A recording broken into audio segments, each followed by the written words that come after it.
Hello guys, for today's video, papakita ko sa inyo kung paano magkabit ng power button at volume button sa Oppo A83. Yan nga guys, tinek ko yung power button pero talagang ayaw gumana. Kaya nagsimula na akong palitan yung...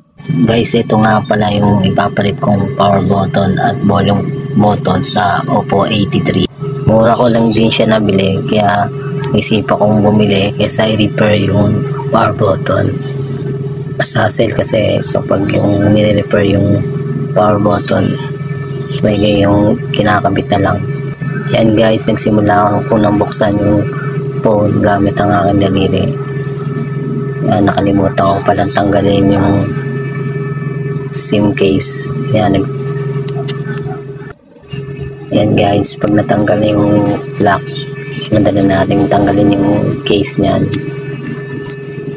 Yan, dahan-dahan lang, baka may mga part tayong masira. Yan, simula na akong tanggalin yung mga screw. Yan, dapat yung mga screw pagsama-samahin natin para hindi mawala. Yan.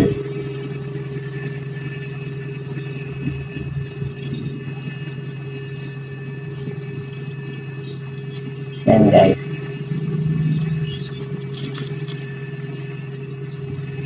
Ito yung papalit ko guys. Yan.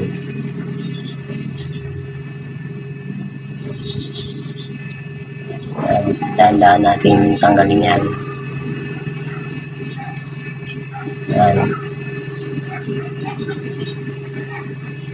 Pares naman siya, kaya pwede na ano yan. Kaya okay siya gamit.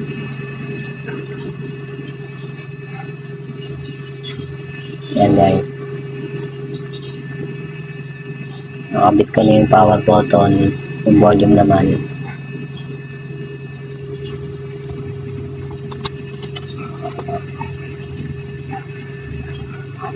Okay na.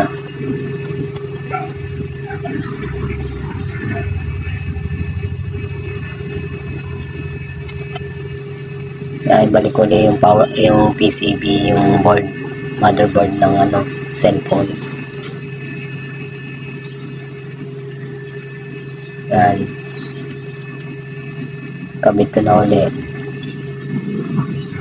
Yan.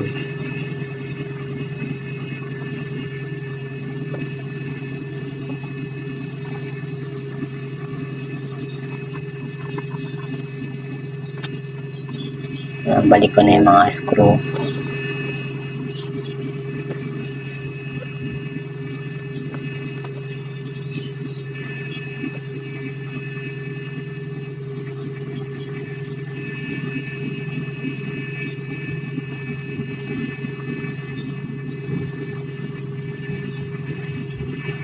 Yan, isa-isa ko nang binabalik yung mga screw.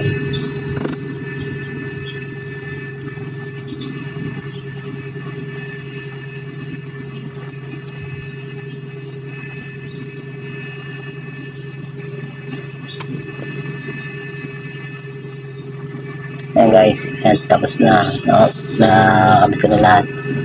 Try natin balik natin yung SIM case.